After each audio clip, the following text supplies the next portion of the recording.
Alors la question, c'est que pourquoi en fait, du coup, peu importe la banque, elle risque pas parce qu'elle peut saisir, hein, ton bien et cetera, comme tu dis que là, si vraiment Elle te pendant deux saisit trois ton bien mois et parce qu'à la cetera, base, tu as acheté avec son argent. C'est oui, son c'est avec argent. son Le bien argent. dans lequel tu habites, c'est son argent. Tu lui payes pas, il Donc récupère, c'est tout. exactement, donc en fait, pour la banque, il y a pas vraiment de risque. Pourquoi en fait, La au banque, il y a début, jamais de risque. elle Mais je crois que vous savez pas comment l'argent fonctionne, hein. Il y a pas de risque, si un peu quand même, elle te prête de l'argent, donc elle, si tu veux, La banque, il y a aucun risque. elle a l'objet de prendre des non, garanties, elle a tu pas vois, la de banque, hein. risque, elle peut prendre ton bien. Non, non. Elle a Non, vous tous savez pas les comment l'argent trucs pour fonctionne. récupérer. Vous n'avez aucune idée de comment l'argent fonctionne. Vous savez pas, hein. Vas-y, dis-nous. Comment ça se fait que la banque te prête de l'argent? Est-ce que l'argent qu'elle te prête, elle Parce que l'a? Non, elle l'a parce que pas, la elle banque, l'emprunte elle sait aussi. qu'elle peut gagner Elle l'argent emprunte pas aussi? dessus. Elle Elle, Non, l'emprunte, c'est faux. comment ça s'appelle? Non, non. Au Ça, c'est une légende urbaine, ça. C'est ce qu'on vous apprend quand vous êtes gamin parce que vous y connaissez que dalle. Et parce que tes parents connaissaient que dalle. Et les parents de tes parents connaissaient que dalle. Mais ça n'existe pas ce que tu dis. La banque n'en prête de l'argent à personne. non mais, elle heu, gagne l'argent elle en dessus. si, Non, oui, non, non. Non, non, Non, non, non. franchement, la Non, banque, c'est je vous trop explique. fort, Je, hein, le système de banque. je vous- Comment ça fonctionne? mais je t'explique tout de Vas-y, suite. Je t'explique. La banque ne te prête pas d'argent. La banque mmh, n'a pas d'argent. mmh, Il n'y a pas mmh, d'argent. L'argent que tu as dans les mains n'existe pas. L'argent que tu as dans ton mmh, compte en banque n'existe pas. Tout mmh, est un mirage. Tout est mmh, faux. Tout est faux. oui, Maintenant, pourquoi c'est faux? Parce que c'est un mensonge dont tout le monde est d'accord. Et pourquoi ça marche? Parce que c'est un mensonge dont tout le monde est d'accord. Je t'explique le principe. Moi, je suis une banque maintenant. Je suis une banque. Là, tout de suite, je suis une banque. OK? Agathe, tu viens me voir, tu me dis, donne-moi 100 000 euros. Moi, je dis, mais comment, Agathe, est sûr de me rembourser? Ben, tu me dis, ben, je vais investir un bien immobilier. Ce bien immobilier, je vais mettre un locataire dedans. Le locataire, il va payer un loyer. Moi, je vais te demander, alors je ne te demande pas parce que je sais comment ça fonctionne, mais je vais te demander pour que juste tu comprennes l'exemple. OK, mais comment ton locataire va payer le loyer? Toi, tu vas me dire, mais il travaille dans un restaurant. Et qu'est-ce qu'il fait dans un restaurant? Il est cuisinier. OK, il est cuisinier, mais comment on est sûr qu'il va toucher de l'argent tous les mois? Parce qu'il a un CDI. Ah, CDI, c'est-à-dire que le patron, il lui fait confiance, qu'il va travailler de sa labeur, il va se fatiguer, il va donner ses heures à un patron, le patron lui donne 1500 balles, avec 1500 balles, il va payer tes 600 euros de loyer, toi tu prends les 600 euros et tu me les donnes. On est d'accord, Agathe? mmh, Toi tu dis mmh, oui. Donc la banque, elle dit, super, je suis sûr que les 600 euros de crédit que je lui donne tous les mois, il sera payé par un gars, pas par Agathe, par un gars qui mmh, s'appelle Mouloud, qui travaille dans un restaurant. OK? Qui est cuistot mmh, là-bas, il fait les hamburgers. mmh. Donc, en vrai, la banque, elle fait confiance à la labeur. À la labeur. oui. Le capitalisme, c'est de la labeur. C'est ça le capitalisme. C'est quoi là? La labeur, c'est le travail. Le Ah, travail. Travail. Le fait que quelqu'un travaille et qu'il génère de la valeur. OK? OK, Donc, le fait que tu travailles, tu génères de la valeur qui génère de l'argent pour quelqu'un d'autre. Donc, quelqu'un est Mmh, capable de te payer pour ta labeur. En gros, quand tu fais le ménage chez quelqu'un, la personne qui te prend pour faire le ménage, elle veut pas faire le ménage. Donc, elle te dit, je te paye 10 euros de l'heure pour que tu fasses le ménage à ma place. Donc, ton mmh, travail, à ses yeux, ça vaut 10 euros de l'heure. Donc, mmh, ta labeur de nettoyer vaut 10 euros. Si tu travailles assez d'heures, tu vas gagner 1000 euros. OK? mmh, Donc, le capitalisme est basé sur la labeur des êtres humains d'accord. qui se transforment en valeur pour quelqu'un. C'est la vie. C'est comme ça. Ça Mmh, s'appelle le capitalisme. OK? Le capitalisme a créé le système bancaire. Le système bancaire, il dit quoi? Il dit, OK, super. Lui, il travaille, il crée de la valeur avec sa labeur. OK? Il travaille. Il crée de la Labeur, valeur. comment tu écris labeur? Labeur. Labeur. OK? L-A-B-E. Ah oui, c'est bon, labeur. Donc, OK. le capitalisme dit, il y a quelqu'un qui va travailler et qui va générer de la valeur grâce à sa labeur. OK? Donc, D'accord. pour quelqu'un, ça vaut tant et tant d'argent. Maintenant, Mmh mh. Agathe, elle vient demander de l'argent. La banque, elle s'en fout d'Agathe. À part pour une chose. Agathe, elle est responsable de faire qu'il y a un locataire à l'intérieur. Exactement. Elle est responsable de trouver le locataire qui va travailler avec sa labeur pour générer de la valeur. Donc la banque compte sur Agathe sur ça. Elle dit, bon Agathe, c'est toi qui vas être locataire? Ouais, c'est pas nous, hein, c'est toi. Hein. Et Agathe, elle dit, oui, je prends la responsabilité. Donc on te prête à toi de l'argent. La banque, elle Mmh. ment quand elle dit, je te prête de l'argent. Elle ment. C'est le mensonge le plus connu de la planète. Mmh. La banque ne prête pas d'argent. La banque, qu'est-ce qu'elle fait? Elle crée une dette. Écoute bien le terme. Hein? Elle crée Oui, une dette. de La tête. dette de Agathe envers la banque. Donc, en une seconde, Une fois que la banque a compris qu'il y aura un locataire qui va payer le loyer et que Agathe en est le Mmh. responsable, elle dit à Agathe, c'est bon, à partir d'aujourd'hui, Agathe, tu me dois de l'argent. Tu me Mmh. dois 200 000. Mais cet argent-là, il n'a jamais existé. Il est inventé. On appelle ça créer une dette. Donc Mmh. maintenant, Agathe, elle a une dette envers la banque. Donc c'est inventé. On appelle ça un jeu d'écriture. Il te marque plus de 100 000 sur ton compte, Agathe. Plus de 100. Mais c'est des chiffres, hein, c'est de l'informatique, c'est des chiffres. À une Oui. époque, c'était des bons. Tu avais un papier, hop, 200 000. Donc maintenant, tu as plus de 100 000. Tu dis, putain, ils m'ont prêté de l'argent. Mais en vrai, c'est faux. Ils n'ont jamais sorti de l'argent de leur poche. Ils te créent une dette chez toi. Et toi, maintenant, pendant 15 ans, 25 ans, le délai que tu as mis d'accord avec la banque de rembourser ta dette, tu vas maintenant prendre le loyer à 1 000 euros de ton locataire et tu vas leur donner. Et doucement, doucement, tu rembourses ta dette qui n'a jamais existé auparavant. L'argent, ils te l'ont jamais prêté. Ils ont créé une dette. Maintenant, en faisant ce travail-là, toi, tu remplis l'argent de la banque, tu remplis les caisses de la banque avec de l'argent qui n'existe pas encore. Pourquoi? Parce que l'argent du locataire, là, comment il existe? Le propriétaire du locataire, le patron du locataire, d'accord, celui qui paye son salaire, d'où il a l'argent? Il n'a pas l'argent. Il fait un virement de son compte au compte du locataire. Mais l'argent, comment il a été inventé? La banque ne prête pas d'argent, elle n'a pas d'argent. C'est des chiffres sur un bout de papier. Donc, c'est une dette en moins Oui. de la banque envers le propriétaire du restaurant, une dette en moins, et c'est une dette en plus pour le patron envers le locataire. Et le locataire, il a une dette en moins envers son patron. Parce que le locataire, quand il travaille, il dit, je vais travailler pendant un mois, à la fin du mois, tu me donnes l'argent. Oui. Et tout ça, ce sont des jeux d'écriture. On transfère une patate chaude qui n'existait pas à la base. Mais la banque n'a pas gagné d'argent encore. Tu es juste en train de rembourser une dette que tu crois qu'on t'a prêtée. Mais en fait, toi, tu es en train de créer de la valeur grâce au fait que tu recherches un locataire qui, lui, crée de la valeur. Et donc, la banque, quand tu lui donnes les 600 euros, ils ont déjà gagné 600 euros de l'argent qui n'existait pas auparavant. Maintenant, la banque, dans la théorie, n'a pas encore gagné. Parce que quand elle te prête, elle te dit en plus, tu vas payer des intérêts. Intérêt. Donc, en Oui, plus des 600 euros, tu d'accord. vas me payer, je sais pas moi, 25 ou 40 euros supplémentaires, ou 100 euros supplémentaires, parce que je t'ai prêté l'argent. Bah, elle, Et elle vit de ça, la banque, hein. non, C'est de elle ça vit dont de elle tout ce que vit, je hein. viens de te dire. C'est un circuit. Pourquoi c'est un circuit? Donc, c'est une dette qui est créée, qui va, pendant 20 ans, être inventée, qui va créer au final de la valeur, qui est un appartement, qui a été payé. Mais l'appartement, il a déjà été payé 1000 fois, l'appartement. Le promoteur, lui, le promoteur, il y a longtemps, quand il a construit l'immeuble, il a déjà demandé une dette à la banque. Il a déjà remboursé la dette de l'immeuble. Mmh, Il y a mmh, d'autres personnes qui vont mmh, acheter. La banque, elle a mmh, remultiplié son argent fois 10, fois 30, fois mmh, 50 depuis 20 ans, 50 ans. Que les appartements, ils mmh, se vendent, ils se reprêtent, ils se vendent, ils se reprêtent. En mmh, fait, c'est de l'accumulation de dettes qui, à la base, n'existe pas. mmh, Et c'est comme ça qu'on crée de l'argent, en créant des dettes. Donc, la banque, elle prend un intérêt supplémentaire à chaque action, chaque transfert, chaque virement, mais c'est de l'argent fictif qui n'existe pas. À la fin, toi, tu as emprunté 200 000, tu crois que tu as emprunté, mais en fin de compte, tu es en train de rembourser la dette qu'on t'a créée. Tu rembourses d'un coup à la fin, la banque, elle commence à devenir propriétaire doucement, doucement de l'immeuble ou du bien que tu es en train d'acheter, tant que tu n'as pas remboursé. Pendant tout le temps que tu n'as pas remboursé, l'appartement, la maison, elle appartient à la banque. La banque ne prend jamais de risque parce que quand c'est que ça, mais c'est pas que ça une banque. Et c'est pour ça qu'il y a des banques qui s'écroulent parce que c'est pas que ça. Elle a créé de la valeur en étant propriétaire d'un bien jusqu'à que tu rembourses la dette. Quand tu as remboursé la dette, toi, tu dis que l'appartement t'appartient. Ok, super, tu as remboursé la dette parce qu'il est à toi. Ça veut dire quoi? C'est que tu as remboursé la dette que la banque t'a créée et d'un coup, tu es propriétaire d'un bien immobilier. Ok. Voilà, l'histoire s'arrête là pour Agathe. Mais la banque a fait d'autres choses. Elle a gagné de l'argent deux fois.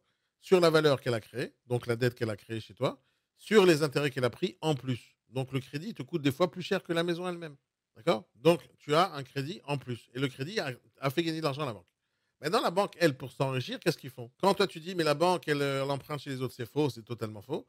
Ce que fait la banque, par contre, elle va utiliser la fausse somme d'argent qu'elle t'a prêtée pour dire à la banque centrale qu'on a de l'argent. Mais elle n'a pas encore l'argent. Elle va avoir l'argent. Alors, pour faire fructifier des fausses argents qui n'existent pas, ils investissent l'argent qui n'existe pas sur des dettes qui existent. Donc, ils achètent des dettes dans d'autres banques pour pouvoir attendre qu'on leur rembourse ces dettes-là. Sauf les gens qui empruntent, ils n'ont pas tous un dossier qui leur permet de rembourser. C'est pour ça qu'il y a des notes sur chacun des citoyens de la planète. Quand vous avez déjà entendu le A, le double A, le triple A, vous avez déjà entendu ces systèmes-là? oui, Ok. oui, Ça, c'est des oui. annotations que les banques donnent, les banques donnent des notes aux gens qui empruntent. Mmh, Un bon emprunteur, c'est un triple A. Un bon emprunteur moyen, c'est un double A. Un bon emprunteur, c'est un A. Et après, il y a des B, il y a des C, etc. Et donc, ça veut dire que c'est des mauvais Ils emprunteurs. donnent à le ce Toi, tu as une note à la l'argent à banque. chaque Tu as une note à la banque. Point, tu as une note. ah, tu savais pas? Mais non, tu sais Je pas. savais pas. Je C'est le sais système bancaire. qu'on a en Chine, mais pas en France. Partout dans le monde, mais tu le sais pas. Et tu le sauras jamais parce qu'il faut être dans la banque pour le savoir. D'accord? OK. C'est un système bancaire. Donc, c'est eux qui ont des notes. Tu le sais pas jusqu'à qu'ils te disent non, on te prête pas. Mais pourquoi vous me prêtez pas? Mmh. On peut pas. Parce qu'il y a quelqu'un qui a dit quelque chose sur toi. Imaginons que tu as pris un crédit CTLM et tu n'as pas remboursé. C'est remonté à la banque, ils le savent. Je te dis depuis ce matin que l'argent, il est suivi partout, tout le temps. Tout le monde a les yeux. Des fois, c'est connecté les uns avec les autres, des fois, ça l'est pas. D'accord? Ça dépend à quel moment tu as pris, si tu as été intelligent, tu as pris sous un autre nom, etc. Peu importe. Mais l'idée, c'est que l'argent, il est suivi. Donc, qu'est-ce qu'ils font les banques entre elles? Ils rachètent les crédits de l'un et les crédits de l'autre. Ils se les rachètent entre eux. Mmh. Ils spéculent Mmh. sur le fait qu'il y a d'autres personnes qui vont rembourser leur dette ou non. Ils spéculent. Je vous conseille fortement d'aller voir un film exceptionnel qui va vous expliquer tout ce que je suis en train de vous raconter sous la forme d'un C'est quoi? film. Je te le dis tout de suite, 2 secondes. The Big Short. Et c'est une histoire vraie, hein. C'est ce qui s'est passé avec les subprimes à l'époque. Vous allez comprendre comment vous faites arnaquer tous les jours. Il faut voir ce film absolument. Là, vous allez comprendre Hem l'immobilier, hein, et vous allez prendre le crédit bancaire, vous allez comprendre tout, hein. Et pourquoi la banque elle a le pouvoir Elle a pas de, par exemple, dire que, bah, ils te prêtent de l'argent qui n'existe pas, par Non, exemple? il faut revenir il y a 300 000 ans. On revient 300 000 ans en arrière. Mmh. Il y a 300 000 ans en arrière, les êtres humains ils sont venus sur la planète. Si on regarde la science, hein, la science, la Terre a été créée il y a 13 millions d'années. Il y a 300 000 ans, les êtres humains sont venus sur la planète. Le premier homme est arrivé sur la planète. Bon, on va passer quelques années, d'accord, quelques dizaines de milliers d'années, jusqu'à que l'homme il commence à créer le feu. Tu vois, où commence à. Alors il y avait les chasseurs, il y avait les agriculteurs, enfin ils ont commencé à vivre. Au départ, les gens ils mouraient d'un rhume, hein. Hop, il a tchoum, il est mort. Parce qu'il y avait pas, ils n'avaient pas assez de capacité pour surmonter leurs globules blanches et globules rouges. Donc au départ, il n'y avait pas vraiment tout ça, mais à un moment donné, les gens ils ont compris que moi je sais chasser le mammouth. Et il y a l'autre, il dit: «Moi, je sais faire cueillir des fleurs, je sais cueillir des fleurs». Et l'autre, il dit: «Moi, je sais, je suis un berger, je sais gérer avec les chèvres». Maintenant, celui qui était berger de chèvres, il voulait manger des tomates. Alors, qu'est-ce qu'il faisait pour aller manger des tomates? Il ne sait pas cultiver des tomates, le berger, il ne sait pas.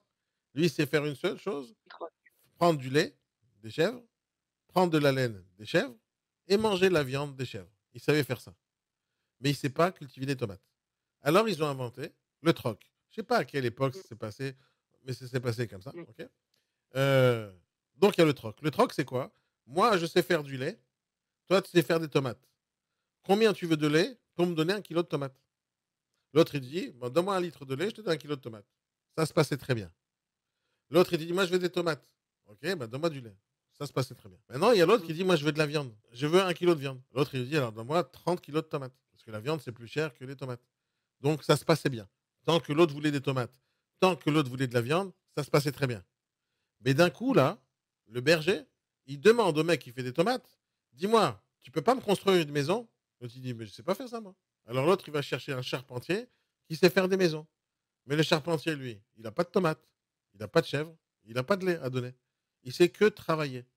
Alors, l'autre, il dit: je te donne un mouton, tu me fais ma maison. Pas de problème. Mais à un moment donné, tant que un, il avait besoin de l'autre, tout allait bien. Mais d'un Mmh. coup, il y a des gens qui n'avaient ni tomates, Ils n'ont pas qui n'avaient ni tomates, ni lait, ni viande, ni aucune compétence, et qui veulent acheter quelque chose. Il dit: mais moi, je veux de la viande. Tu me donnes quoi en échange? Ben rien, je veux juste de la viande. Ah ben, je peux pas donner de la viande. Et ils ont inventé la monnaie. La monnaie, au départ, c'était des bouts de métal. Alors pourquoi la monnaie, elle existe? La monnaie, elle existe parce que tout le monde est d'accord que cette pièce vaut tant. Ils ont inventé la monnaie pour remplacer 1 kilo de tomates. Parce qu'avec 1 kilo de tomates, tu peux pas acheter n'importe quoi. Tu peux pas venir avec quelqu'un qui va te construire la maison. Écoute, je te donne 3 tonnes de tomates. Qu'est-ce que tu veux que je fasse avec 3 tonnes de tomates? Il va pas bouffer des tomates toute sa vie, toutes les 2 minutes, le gars. Donc il lui dit: viens, on fait autre chose. Alors il dit: viens, on invente une monnaie. Ils ont inventé une monnaie. Au départ, la monnaie, je sais pas comment elle s'appelait, peu importe oui. le pays ou le truc. Donc ils ont inventé une monnaie. La monnaie, elle a de la valeur à partir du moment où tout le monde est d'accord que cette pièce Oui. vaut 1 euro. Si maintenant il y a Mmh mh. quelqu'un qui dit: le 1 euro que tu as, ça vaut pas 1 euro à mes yeux, ça vaut 10 centimes, la monnaie perd de sa valeur. Mmh. C'est ce qu'on appelle l'inflation. Mmh. Donc, à partir du moment où tout le monde est d'accord sur la valeur de 1 euro, je peux te donner 1 kilo de tomates contre 1 euro. Si maintenant, demain, le monnaie ne vaut pas 1 euro, c'est plus 1 kilo de tomates qu'il faut me donner, c'est 2 kilos de tomates pour 1 euro. Parce que la monnaie, elle a perdu de sa valeur. Pourquoi elle a perdu de sa valeur? Parce que plus personne n'est d'accord qu'1 € c'est suffisant pour acheter 1 kilo de tomates. C'est ce qu'on appelle la spéculation. Maintenant, une fois qu'on est d'accord sur la valeur de la monnaie, on peut acheter maintenant, quelqu'un qui n'a aucune compétence, il peut acheter n'importe quoi avec la monnaie. Mais maintenant, pour avoir cette monnaie-là, ils ont inventé le capitalisme. Le capitalisme, ça veut dire quoi? Alors, pour créer la monnaie, il fallait inventer le capitalisme. Et le capitalisme, c'est quoi? C'est le travail. Donc, la labeur vaut de l'argent. Donc, maintenant, je vais travailler. Je ne sais pas donner quelque chose des tomates, mais je sais travailler. Donc, maintenant, la labeur vaut quelque chose. Combien? C'est les gens qui décident entre eux. Donc, une fois qu'ils ont compris la monnaie, une fois qu'ils ont défini que la labeur vaut quelque chose, les gens, au lieu de donner des tomates, ils travaillaient pour l'autre. Et donc, tu pouvais avoir 100 € et avec ça, tu achetais un peu de tomates, un peu de viande, mais aussi tu construis une maison. Au départ, c'était ce qu'on appelait le troc, qui s'est transformé en monnaie, qui s'est transformé en capitalisme, c'est-à-dire la labeur vaut de l'argent. Le capitalisme, c'est le fait de donner la possibilité à des gens de travailler dur pour pouvoir gagner de l'argent. C'est ça le capitalisme. Donc toute ta vie, tu es capitaliste. Tu es dans un monde capitaliste où tu travailles pour gagner des sous. C'est la vie de maintenant. Après qu'un certain temps, les gens, ils ont voulu plus d'argent. Mais ils ne pouvaient pas avoir plus d'argent qu'il y a d'argent. À l'époque, chaque euro qui était sur le marché correspondait à quelque chose de réel qui existait sur le marché. À une époque, quand il y avait 1 000 € sur le circuit, il y avait 1 000 € sur le circuit. À un moment donné, les gens voulaient plus. Ben, je veux une maison plus grande. Ok, mais tu n'as pas assez d'argent. Ils ont inventé les banques. Ils ont inventé les banques pour prêter de l'argent. Donc la banque, au départ, c'était genre, tu mettais l'argent à l'intérieur. Et c'est pour ça qu'à l'époque, il y avait des braquages de banques. Aujourd'hui, il n'y a plus de braquage de banques. C'est quand la dernière fois que tu as vu une banque se faire braquer? Il n'y a plus de braquage de banque. Parce qu'il n'y a plus d'argent dans les caisses. Tu ne peux pas aller braquer une banque en leur disant, donne-moi tes ordinateurs. Il n'y a plus de braquage. Sauf pour des centaines d'euros. Les millions d'euros de l'époque, il n'y a plus.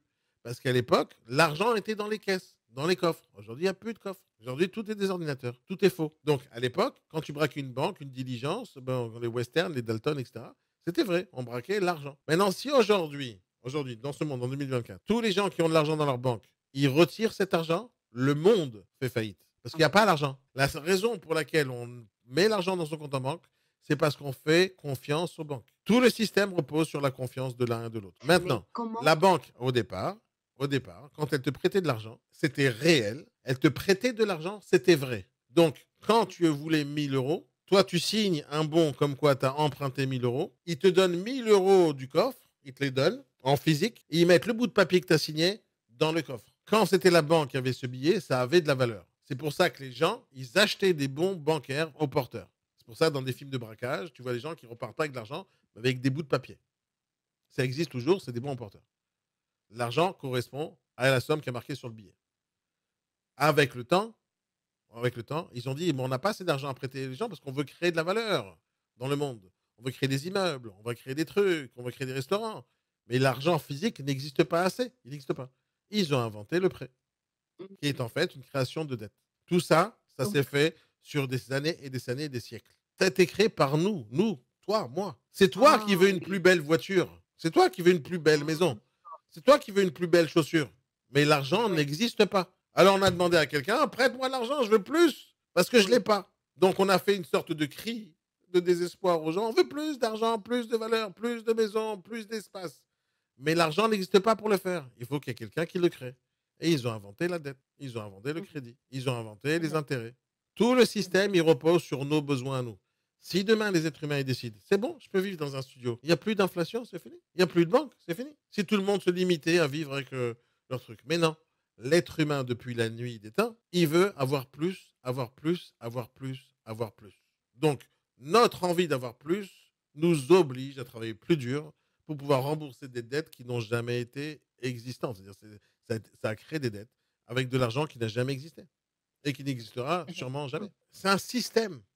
Oui. Un système basé sur la confiance. Un système basé sur la confiance. Que les êtres humains font confiance à l'euro. L'euro a été inventé par la banque. Le 1 €, le 100 €, ça a été inventé par la banque. Tout le monde fait confiance que la banque a les 100 € que j'ai en contrepartie d'un chèque ou d'un numéro sur mon compte bancaire. La confiance. Si maintenant tu fais plus confiance au chèque, c'est ce qui se passe chez certains commerçants, ils ne font plus confiance au chèque, tu ne peux plus payer avec un chèque. On n'accepte plus les chèques. La direction n'accepte plus les chèques. Donc, il n'y a plus de confiance au système bancaire sur les chèques. Parce qu'ils sont falsifiables et parce qu'ils peuvent arriver, comme on dit, des chèques en bois. C'est pour ça qu'aujourd'hui, c'est carte de crédit, virement bancaire.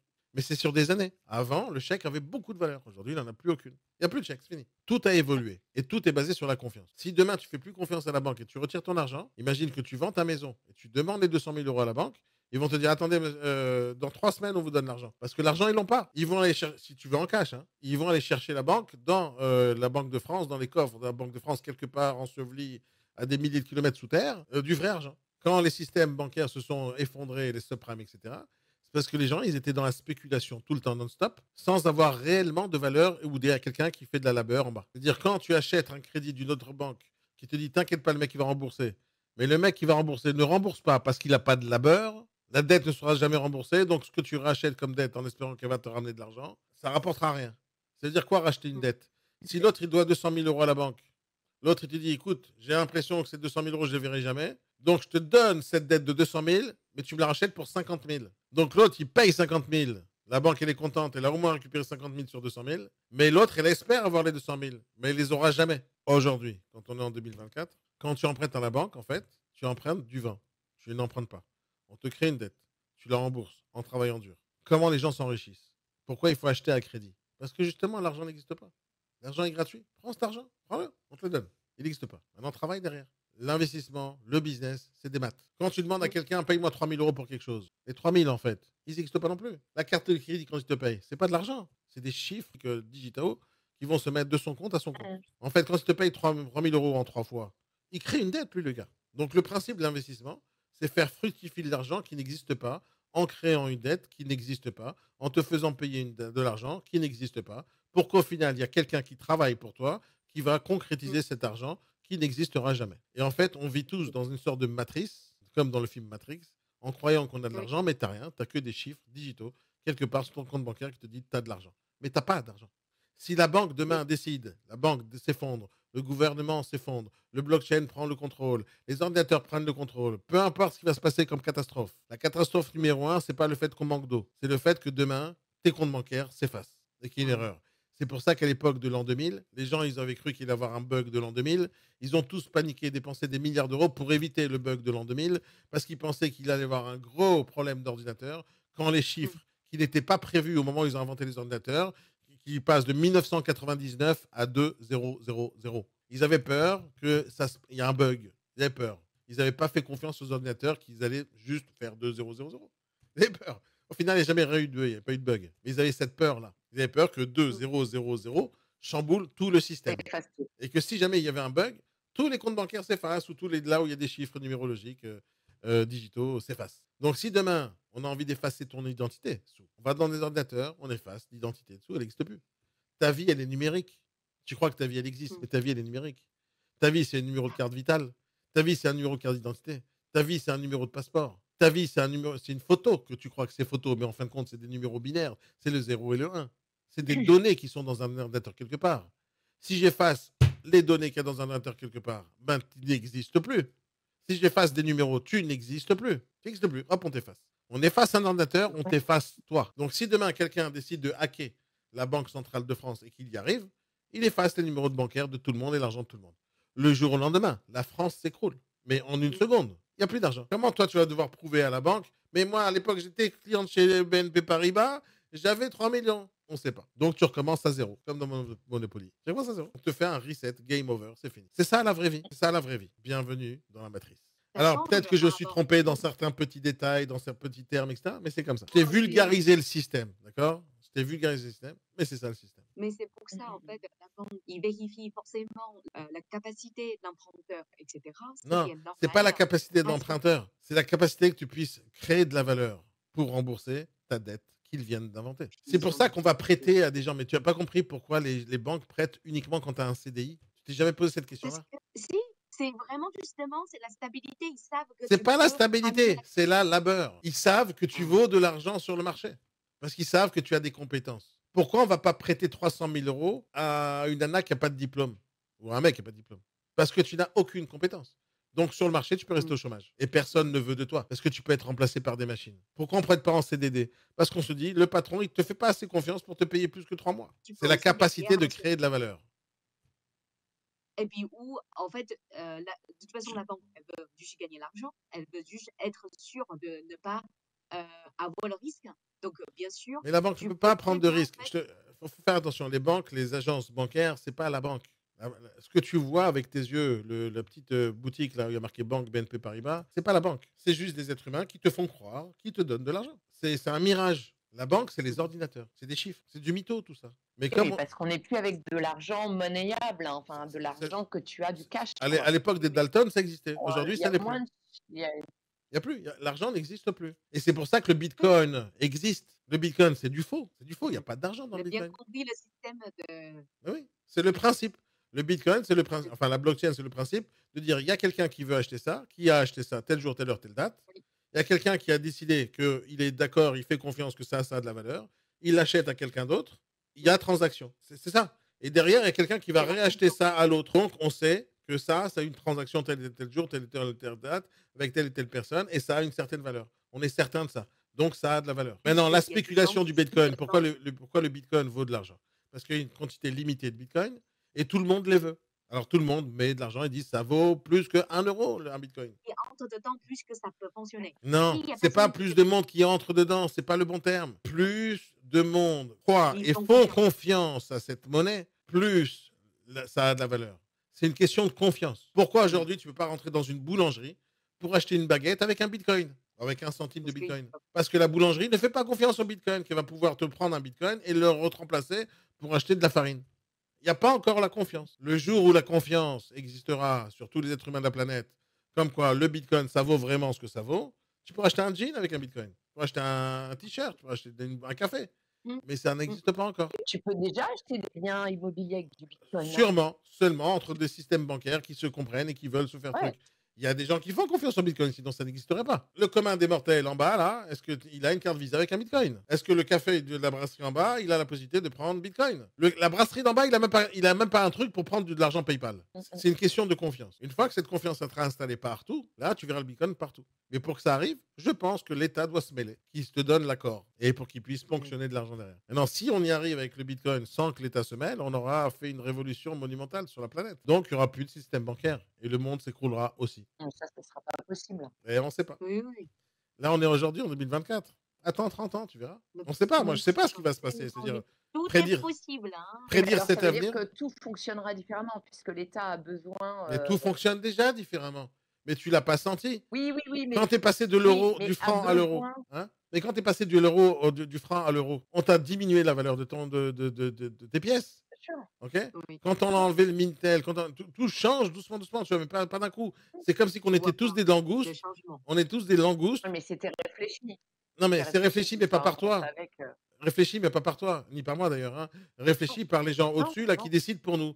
Et nous, on est comme une langouste dans une casserole qu'on fait bouillir à Mmh, petit feu. mmh, On ne sait pas, mais on mmh, va mourir. Mais parce que ça chauffe doucement, doucement. Si tu mets une langouste mmh. directement dans l'eau bouillante, elle saute. On la fait cuire à petit feu. Tu vois. Et nous, on nous détruit à petit feu, doucement, doucement. Je sais, vous avez tous des problèmes avec la prospection téléphonique. Je le sais très bien. Et je sais très bien qu'il y a énormément de gens qui forment sur le sujet. Je le sais très bien aussi. Et je sais que vous m'avez vu vendre ce genre de formation des milliers de fois jusqu'à aujourd'hui. Je le sais aussi. Mais ça ne veut pas dire que vous savez tout prospecter. Peut-être que vous n'avez pas participé à la formation. Peut-être que vous n'avez pas pu y accéder. Peut-être que c'était trop cher. Et c'est pour ça qu'aujourd'hui, j'ai envie de vous faire un cadeau. C'est très simple. Je vais lancer une formation qui s'appelle la prospection illimitée en septembre. Pendant tout le mois de septembre, ça sera en live. Et ce sera une formation exceptionnelle parce que c'est la dernière. Et en plus, parce qu'elle sera gratuite. Je vais l'offrir à absolument tout le monde. Tous ceux qui ont du mal avec la prospection téléphonique, participez à cette formation prospection limitée. C'est la dernière fois que je vais la faire. Vous vous inscrivez sur le lien juste en bas, vous réservez votre place et on se retrouve en septembre. De quoi on va parler dans cette formation? On va parler de la prospection téléphonique, bien sûr, mais surtout du savoir-être et du savoir-faire. En fait, pourquoi vous avez du mal à prospecter au téléphone? Pourquoi vous avez du mal à vous faire raccrocher au nez? Pourquoi vous vous faites raccrocher au nez? Comment vous surmontez ça? Comment vous préparez la prospection téléphonique? Comment vous surmontez les objections? Et comment faire pour prospecter d'une manière intelligente, intéressante, sans jamais vous fatiguer et sans jamais désespérer? J'entends tous les jours des gens qui me disent moi, je travaille en bouche à oreille. Pourquoi? Parce que j'aime pas faire la prospection téléphonique. Moi, je fais tous les jours du terrain. Pourquoi? Parce que j'aime pas faire la prospection téléphonique. Mais de l'autre côté, la prospection téléphonique, c'est indispensable pour vous tous. Donc, je vous le dis, j'ai envie de vous faire un énorme cadeau. Un énorme cadeau à tous ceux qui me suivent sur les réseaux sociaux, tous ceux qui ont besoin, tous ceux qui n'ont pas eu accès à des formations avec moi et tous ceux qui n'ont pas l'argent pour participer à des bonnes formations. Donc moi, je vous propose pour la dernière fois, et c'est ma dernière formation en live sur le sujet de la prospection téléphonique qui va se passer en septembre. Le planning, il se trouve juste en bas de la vidéo, il y a un lien. Vous réservez votre place. Attention, les places sont limitées. C'est une formation que je vends en général à 300 €. Aujourd'hui, c'est gratuit. En fait, c'est pas vraiment gratuit. Il faudra payer 10 € pour réserver votre place. Alors pourquoi faut la réserver? Parce que je vais faire de la publicité pour attirer le maximum de personnes parce que ça va être la dernière. C'est fini. Donc, participez, réservez votre place. Les places sont limitées. Ça commence en septembre et ça se finit en septembre. Il n'y en aura plus avec Daniel. Pourquoi il n'y aura plus de formation sur la prospection avec moi? Parce que tout simplement, j'en ai ras-le-bol de répéter les mêmes sujets des milliers de fois depuis des années. Aujourd'hui, je vais proposer d'autres sujets de formation qui seront beaucoup plus intéressants pour vous, comme la prospection digitale, le digital marketing, la création de contenu, travailler avec les investisseurs, travailler avec les marchands de biens et les fonds de commerce. Et donc, la prospection, pour moi, ça suffit. J'en ai ras-le-bol. Donc, participez à cette dernière qui sera une finale, qui sera magnifique, qui sera géniale et je vais tout donner dans cette formation. Donc participez, inscrivez-vous sur le lien juste en bas de la vidéo. On se retrouve en septembre en live. À bientôt les amis, bye bye.